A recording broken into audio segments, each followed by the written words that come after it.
Let's see, how did I become a DJ? I became a DJ because my cousins used to live here. My bua, I can use culturally specific references. My bua's kids, who were much younger, much brattier, came to try to make it in America.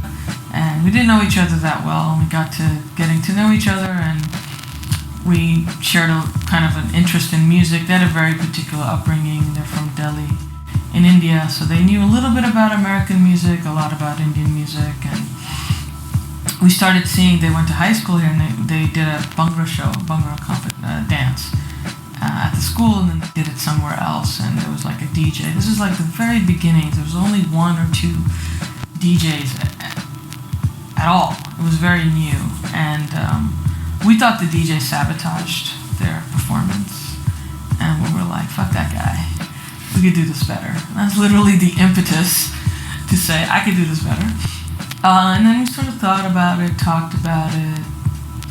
Next thing I knew, my cousin was working at a store, and he's like, hey, this guy's trying to sell me a mixer, a CD player, a tape deck, and a mic. Should I buy it? I'm like, yeah, go buy it. He paged me. This is the 90s. I got a beep. And so here we were. Didn't really know what we were doing. Figured it out. Volunteered somebody's first birthday party with like 15 CDs. 4 of them were Malkeet Singh, because I love Malkeet Singh to death. And that's it.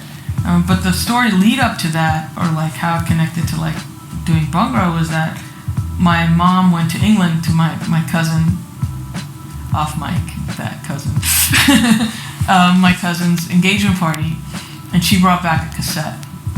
She thought I would like it, and it was Malkeet Singh's Up Front, and there's Tutak Tutak, which I personally think is his least worthy song. He's got so much better than that. So, but I listened to the whole album, and the album is great, and I still play tracks from that album every time I can. So that kind of was in my head, and then a few years later we heard Valley Sagoo. And then we started hearing fundamental and Apache Indian, and all these things started kind of filtering our way. And so me and my cousin were really into it. So that's how it started. Moving on, they ended up going back to India, and I was left with like a fledgling amateur DJ sound system thing. Then I hooked up with another friend of mine, and it just kept going.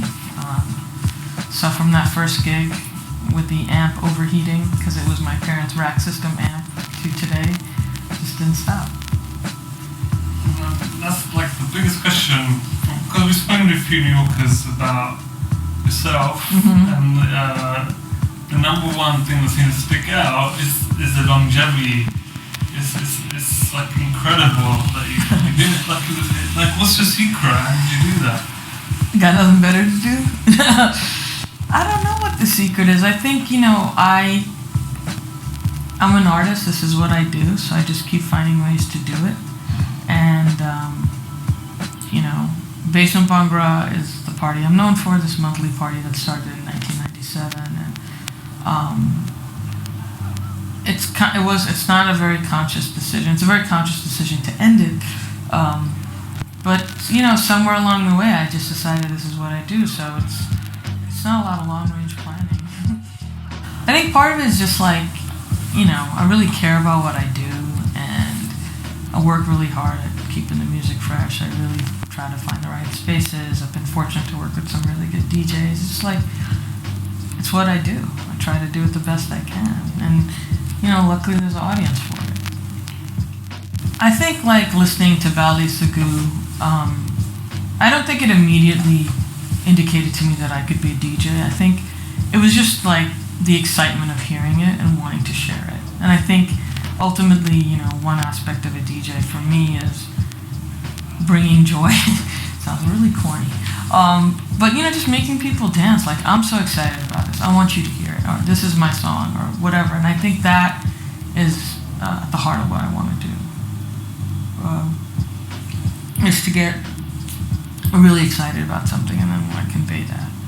And I think to hear Malkeet raw with his band Golden Star, and then to hear his vocals spliced up on Wham Bam Volume 1 to hear Essential Raga as this like timeless to this day, dancehall album, which is essentially Telephone Love many times repeated, which is a dancehall rhythm. It just kind of combined different sounds that I really liked. It made sense to me, and so that was just the beginning. And like, I don't know, we were just like, it was like, wow, this shit sounds cool. Apache Indian too. And then as it evolved, we just kept discovering more artists that we liked. So, I mean, getting the sold out CD for Punjabi MC, and he's kind of covered on the CD, you don't even know what he looks like, and listening to it and being like, wow, this is Bally Sagoo on crack. Like, what is this? This is amazing.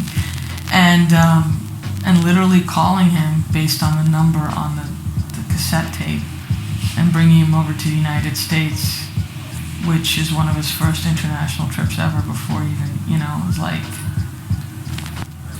that's for the love of the music. And I used to just like fly back to England because I had cousins there and just go shopping. Because you had to buy there's no downloading, streaming, you have to get the records. The obstacles, I think it's just, when you're working in nightlife, you're at the whim of the audience to some degree. I think they're also like, there were a lot of people who like wanted to like start a competing party, or just dealing with club owners, or shitty. So like, also it's like, parties has its ups and downs. It's pretty consistent, but once you reach a certain high, and then they expect you to reach that high all the time when things are changing in the environment, and some of them they're contributing to.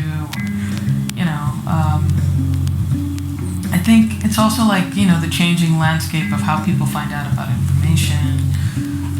We used to like print a flyer, send somebody, or stand out in front of some other thing and hand them out, and that's how you found out. Or you sent an email and everybody knew. Now it's like Snapchat and Facebook and this, that.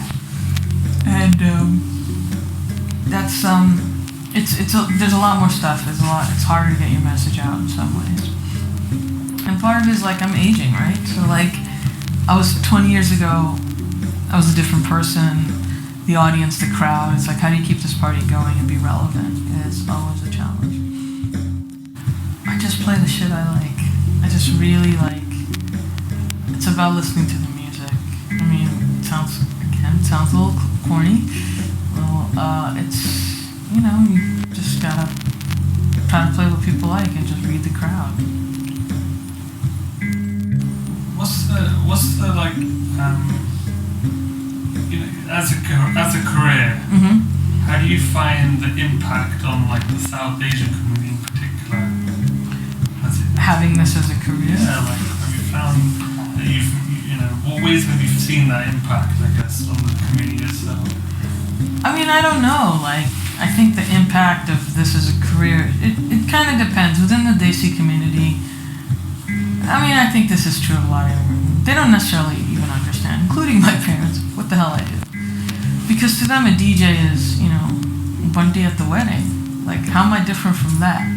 So, it's taking something that is mass-produced, mass-disseminated, and trying to make yourself stand apart as an artist and try to do other things with it. So, a lot of the DJs that came up developed these, and this is very true in the UK, sound systems, road shows, and that's one lane, and more power to you. And one of our resident DJs also does that. But I wasn't interested in that. I mean, I did it for a bit, but then it becomes about having the LED wall and the sound system and the truss, and I can't get into that. Also, I don't want to lift heavy things anymore. And I was fortunate to get other creative opportunities. So working in theater or sound design or doing other kinds of gigs that weren't based on Bhangra, or like doing this other party that I did shortly after Basement started called Mutiny, which was very inspired by the Anoka club nights in the UK, the Asian underground scene. So I think, the impact is just to sort of, and amongst my other peers who are artists and activists and academics, is just to like exist and show like, hey, it's not easy, but you can make an artist's life, and it's a combination of things. I mean, most musicians and artists I know, multiple hustles to pay the bills. Same here, I've done like marketing for labels, like when ADF came over, or Joy, or all these other bands. I did some like straight up street marketing, or like throwing events with them, and then do a podcast. There's other ways you just try to hustle and make money, pay your rent, and do private corporate events sometimes. Whatever, you make it work somehow. Teaching. Yeah, tell us more about teaching, because it's like you develop a course. I read you developed a course. I developed a couple of classes. So I taught a bunch of college level courses at NYU. So the first course I taught, I was an artist in residence at the Asian Pacific American Institute at NYU, and one of the options as an artist in residence is the idea is to share your work. So you can pitch a course. So I created this course called Pop Culture South Asians in the U.S., which is interesting because that class was like 10 years ago. And I'm like, wow, if I taught it today, it would be very different. So it was just sort of like a survey of like theses in the United States and pop culture. And the biggest thing we had to talk about was Harold and Kumar. Now there's no end. Every day there's a conversation around especially the visibility of theses in certain forms of cultural production.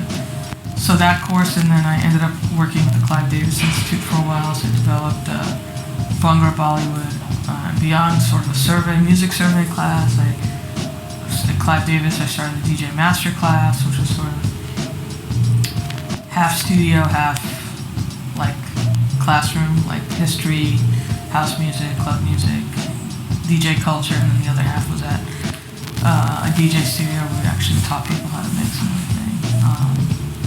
And then taught a couple of the classes that was part of the curriculum of Clive Davis. The other courses were courses that I was just teaching to get that check. But it was on all the music, so it was American music or history of EDM, which sounds really dated right now. So in the last 20 years, if you were to break down 20 years in terms of even if you saw it as almost like waves, right? That this happened, then this happened. Could you do that? I could, and in my fantasy life, I was gonna make these series of the history of bass and farmer mixtapes, but they just stayed in my head. I think there are definite moments and cultural moments that feel like important or watershed moments, and I think the initial success of Basement, immediate success, or relatively immediate success, sort of felt special and something. We were immediately, or pretty soon after starting, recognized within the context of New York nightlife, more so than by any thesis. We got a lot of New York kind of cultural press before we got Desi recognition or anything else. So that felt kind of cool. And then, anyway, some more editing for you. So then I think important moments were definitely Butchke, on the radio. Because I was going to England a lot back then, and I remember being in England I remember Butchke came out, Pajama C song, great, played it to death. Then I did a cameo in this movie called American Desi, and I happened to have it because I had white labels. I had it on white label. Either I bought it in England, or I don't know if Punjabi MC gave it to me or whatever. So I'm going to the set, and I'm I want two of the same record, and I want it to look cool. And so it happened to be the song, and then the filmmaker's what is that?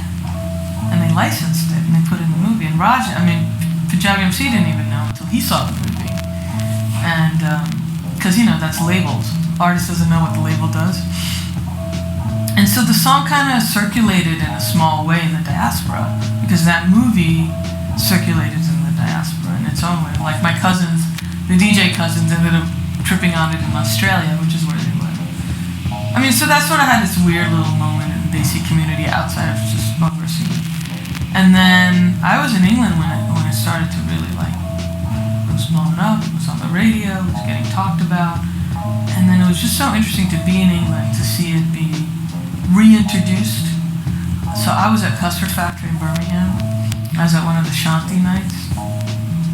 And Ben from Corner Shop was DJing. I totally distinctly remember this. And, you know, he used to play funky, disco, whatever, stuff that Ben from Corner Shop likes to play. And then Butch Gay comes on. And at this point, Butch Gay is now resurfacing as a radio hit in Europe and the UK. And the way people dance to it, it's like a different way, because it's like, oh, y'all found out about this song. We know about this song. This is our song. But we know it's on the radio now. Now you know it too. And this is like a whole other conversation. So I'm like, okay, cool. This is England. Punjabi's here. This is never going to happen in America. Or something weird's going to happen in America. Or not. You're not going to hear Love Jinjua's lyrics intact on the radio in America. It's like, whatever. Came back to States and somebody texted me or told me, oh, it was on a mix show. Hip-hop mix show. Okay, fine. And then it started to happen. Then a label here bought the rights to the song. Then I started getting approached by a label. Then we saw the song literally ride up the coast of the United States. There's a station in Miami that likes to break records. And then they play it, and then it literally, and I was like, interesting to watch the phenomenon of this song. By then, Jay-Z had been on it, and there was a Jay-Z version, and that's what worked in America, but I'm still watching it. And I remember thinking, is it really going to make it on the radio here? And I'm in my car, clear as day, driving. I don't know why, this is for New Yorkers, why I would be going on to the Triborough Bridge for any reason. No idea, I don't remember where the hell I was going. And I heard it on the radio, and I was like, holy shit, I had to pull over because I couldn't fucking believe it. And I was like, damn, this is amazing. This is incredible. So that was that definitely was an important moment. Preceding that was Get Your Freak On, Uchi Wally. That little moment, you know, there was something with Jay-Z, Bounce or something, like, some of it was good, some of it was terrible. Some of it was, like, obviously, like, done without context. But then, you know, that was just amazing. That was an important moment. And in New York, Bombay Dreams opened, and that was like another highlight on South Asian culture. Time Out New York did a whole issue on it, and I got what I like about New York. And it was trying to cover different facets. I actually mentioned Punjabi Delhi in that article. Other moments, it's like it sort of becomes this idea of like we've arrived, but we keep arriving, and the truth is that we've been arrived. But memory, especially cultural memory, is so short that you don't realize it. Like, you know, Ravi Shankar played at Woodstock. Think about that. He played at Woodstock, and it's not a fluke. It's about a lot of different things why that happened. So there's this idea that Desi culture didn't exist before this wave of immigration in the States, the context of post-65. But the truth is it's been here in different ways all around. I think the next watershed moment, like it or not, is Slumdog Millionaire winning Academy Award, because that really just, it's like, changes things. And the soundtrack becomes very annoyingly known. So, man, I always say that was a rough time in the basement when white girls be coming up and asking you to play J-Ho. I was like, no, J-No, can't do it. Butchka is an iteration of Knight Rider. So Knight Rider is the original track. Busta Rhymes did a song, Fired Up, using that sample. Punjabi MC did a song using the Busta Rhymes sample. That version of Punjabi M song was used by Jay-Z in the sense that he liked the song, rapped on it, and somebody else figured out the math or the legality later Jay-Z has no publishing on that song because that was part of the deal, because this guy Patrick Moxey went to Midem, bought the rights for the song in the United States, and ended up releasing a Punjabi MC album, which was really a bunch of his old tracks from Natural Records. So Patrick Moxey, who was also responsible for the Cheerleader song, by the way, his label, he's a smart guy, kind of finds hits or churns things out until they become hits. So there's a lot of back and forth. So Jay-Z likes the song, it's in his book Decoded, he performs it, but to my best of my knowledge to this date, they have not met, Jay-Z and Punjabi MC. So that's kind of how the song works, and the person that's made the most money on the song is the original copyright holder, the original author of the song, because that's how this stuff works. So everything after that's a cover or a sample. So yeah, that's how it works. But I mean, not to dismiss the song or any of the iterations, because Punjabi MC won Best Song MTV Video Awards, I think, or so he won some major prizes or some major accolades for that song. And it's a classic tune, and most DJs have it in their crate. So when we met you, you announced that it was the last ever. Yeah, that wasn't a secret then. Okay. So why now? Why made it? Is it the mark of 20 years? Or? The mark of 20 years is definitely a big reason to stop Basement. It's a nice round number, and been kind of thinking about what to do about it and whether to end it or go. And, you know, we were at SOBs for many years, and we left, and we came back. I remember why I left after I came back. And so I just felt like, you know, for me, just like creatively, it was time. And I'm just trying to find a way to end it. And I had it in my head that I wanted to do Summer Stage as the finale. So I was just waiting to hit 20, to be honest. I had it in my head like 2 years ago. I was like, oh, if we could just keep it going, then it'll be like a nice round number. So it's kind of it. It's just, I'm in the throngs of it, so it's kind of hard to see, because I'm dealing with the daily, like the intensity of doing. Of course, I like to make my life easy by doing 2 events within 3 days. The people are more pressure each. Yeah, that's always fun. So, you know, we needed to do some, I felt like Basement needed its final farewell in the space that it was a part of, and then the outdoor Summer Stage show is just sort of a larger celebration. It's also, I love doing free all ages things, because it's a different vibe. And a lot of people have literally aged out of going to the party, so it's a chance for one last hurrah for them. Yeah, I mean, I think the club space is important, but I just think it's also cool to do. You know, I love doing, and that's a good thing about New York City in summer. There's a lot of free events, like all ages events, outdoor events. And that's fun. It's a different kind of vibe. It's cool. And just my chance, like one of the things I love about Basement, even when we did it at SOBs or wherever, at Summer Stage, like I get to curate the day. And I get to put on maybe too many artists as I keep like adjusting the run of show every day, because there's like too many, literally too many people on stage. They usually have like 3 acts. It's like play, like a slow changeover. No, I'm like everybody, like let's go. Sing your song and go next, you know? They say do. You can just invite one person, you invite everybody. So it's the same thing.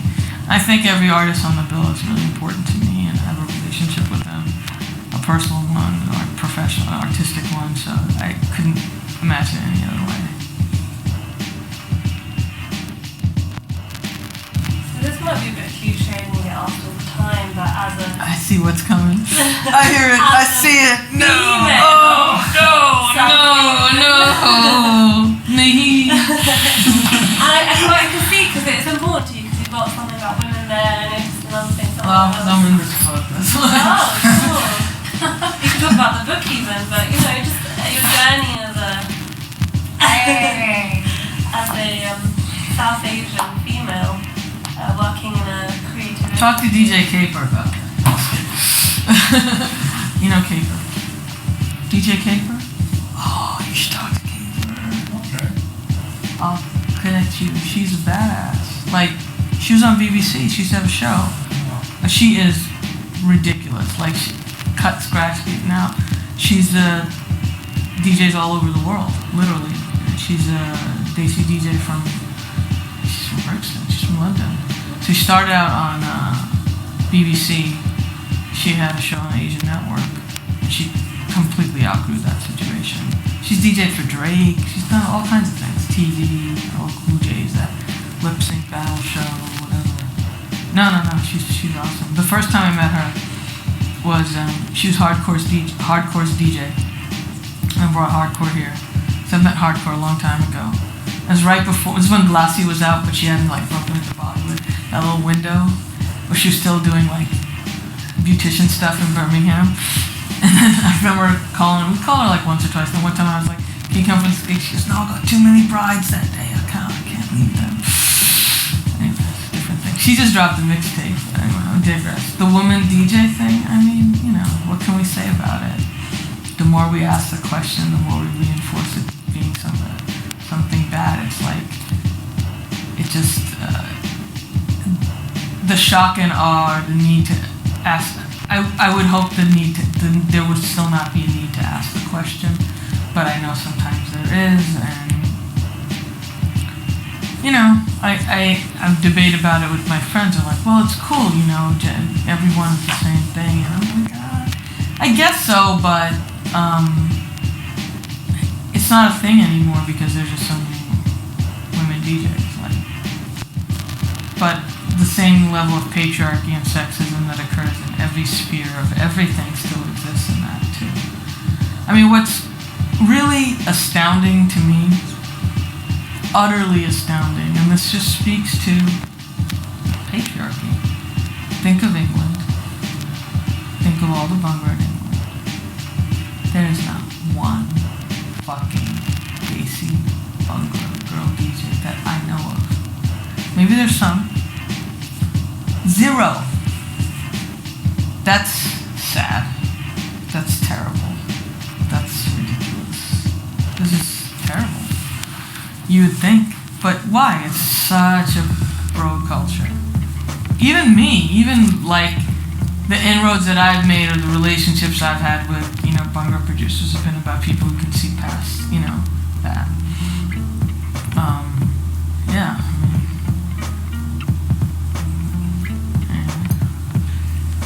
I suppose every artist has, everyone wants to box an artist up, put certain labels on. Of course. What advice do you have for other artists in order to overcome those labels and make it about art?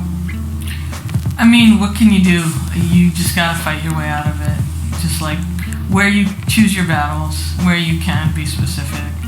Like, I'm fighting it all the time. Like, please don't use gender references to like describe me. Like important, right in the contract. Like, joke about it. Say, by the way, just don't, I'm not the queen of anything. And don't use that as an angle. I mean, one of the things I've going for me, I think, is that I don't look like somebody that they're trying to promote in a physical way. Like a lot of the women DJs in India, I think there's a certain expectation that they have to look like models or they're not even like considered. I was talking about that with someone today. It's like, my gender is important to me, but it's not important to the marketing and promotion of what I do, and I don't want it to be highlighted. It's like, you don't put like male DJ. Why would you put female DJ? It doesn't make any sense. And gender is it's a whatever. You just gotta fight it. I mean, as an artist, it's difficult, and as a woman, it's difficult to fight because the more you try to keep it correct, you get vilified for it as a difficult and a bitch and a this and a that. I mean, I got yelled at by my managers, like very well-meaning. I was doing a gig in the West Coast, and they were tweeting, and they kept using like innocently, like things like that, and it really got me annoyed. And my manager's like, well, they didn't get it either. They're like, well, what are you? I'm like, what do you mean, what are we? Like, are you fucking kidding me? Do you not have any awareness of like why this is important to me? They're not my managers anymore, obviously, but some of that stuff's hard. I think it's hard. I mean, look, people need descriptors to describe things. People need genres are helpful when you're writing about music. When you're writing about yourself, you're constantly asked to describe what you do. You have to use references, and references are always compared to things that already exist. And if you want to do something different, you have to sort of break out of that. But at some point, you use them because they're convenient, you know? So, shortcuts. It's hard. I mean, there's no easy way out. That wasn't really an issue in my family per se, but Basement Burger was started because of anti-blackness within the community. Like, don't play hip-hop. And don't play Punjabi music, which is seen as like Bindu. Right? That's the worst thing you could say to somebody is that they're Bindu. You know? What does that mean? That means you're low class, you're working class, you're not sophisticated. I'm like, bring it, you know? And I think that's one of the reasons why Basement Burger is successful, is not afraid to play the music. And not conflating it with other styles of like Desi Party, one Bollywood song, one Bhangra song. Like, no. It's about Bhangra. If I'm playing anything from Bollywood, it's a rip-off of a Bhangra song. Or it's Punjabi in its own way. Because now those lines are very blurred because all 90s Punjabi songs are slowly getting repurposed into Bollywood movies. So in terms of anti-blackness, I mean, I think that's, it's complicated. I think a lot of people who are calling anti-blackness, what, everything good? Oh. Are coming from a real position of privilege and sort of like, they're not calling out other things in the community that need to be addressed, like Hindu fundamentalism or Islamophobia. But they're kind of, sometimes the call out or anti-blackness feeds into not recognizing other forms of oppression within our community. I think that's very dangerous too. So it's like, yeah, you can call out anti-blackness, but call out, you know, oppression against Dalits. Call out Islamophobia, because that's really important too. And we're not just saying like, you know, it is important to call those things out. So, I mean, I grew up in a neighborhood that was very diverse and mixed, so that wasn't really like an issue amongst my family. And I think like there's a certain literacy that immigrants need around color. So my parents didn't really understand. I don't think they got like hip hop as a black art. They just saw it as music, you know. This is one episode where you described an incident that happened with your father. I think it was on Halloween. Is that right, Bobby? Or am I misreading? It's something like... Confusing. What? Did someone throw an egg at him or something? Oh, yeah. So could you tell us a little bit what impact that had on like... Oh, I mean, just growing up, like, we grew up in... Our first point of entry was Bushwick, original hipster. And then we moved to Flushing. And at that time, there was a lot of anti-immigrant sentiment. And so one night, my dad and his colleague came home, and they got egged on Halloween. Because in Queens and in the city, I don't know if it's the same now, but you're gonna get egged on Halloween, and that's just kids being kids. But that's also like racist stuff. So I grew up hearing a lot of racist things, like Hindu, smelling Hindu. There's a community organization in Queens called Saya, and like so many of those kids are faced, and now we have a name for it. It's called bullying, but back then it was just old-fashioned racism.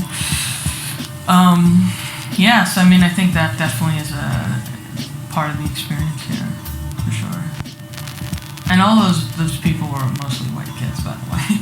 But you know, my cousins experienced a lot of bullying when they went to Flushing, John Brown High School in Flushing. Like after school, a lot of these other kids of color would just like really prey on the Indian kids.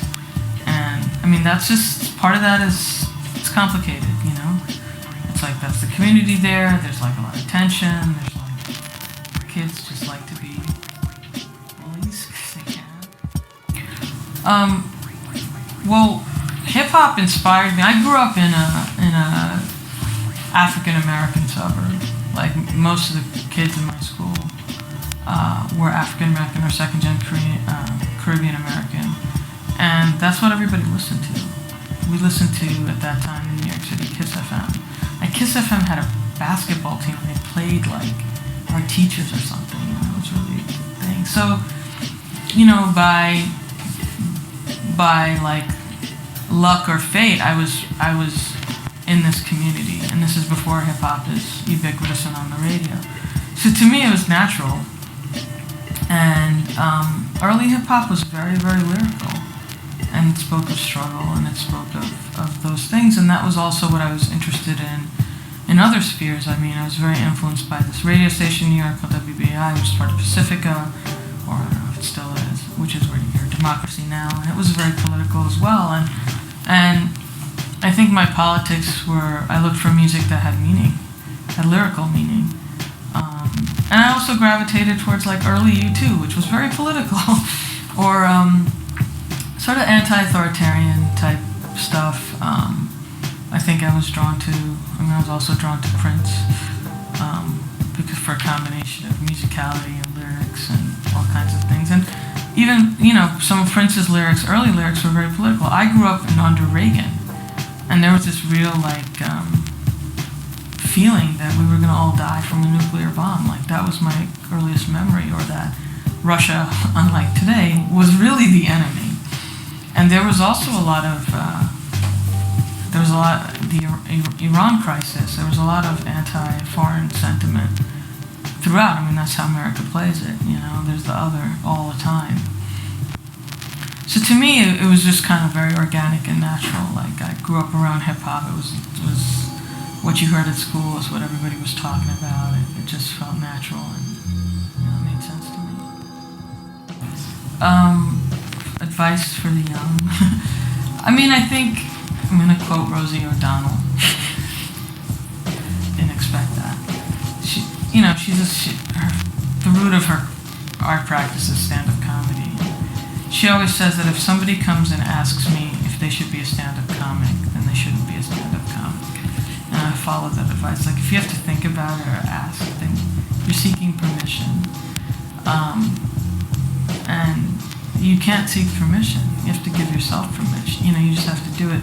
I think about, in terms of the larger, my advice to artists in general, whatever your art practice is, know your shit. Especially if you are not a straight white man, super know your shit, because people are always going to assume you don't know your shit.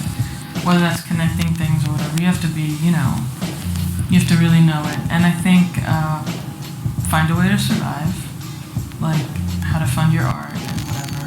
The one thing I see about kids today, like a geezer, I love that. That's one of my favorite British words. Geezer and wanker. Amazing. Is to, don't worry about your brand so much. I've literally met these, like, my brand, my this, the look. Worry about the music, because that's what people remember. And if you want to start DJing, just start DJing. Like, volunteer, do someone's party. Don't be in your head, don't practice at home. Don't just practice at home, play in front of people. It is very important to play in front of people. And find a situation, volunteer. Just do what you gotta do to get on.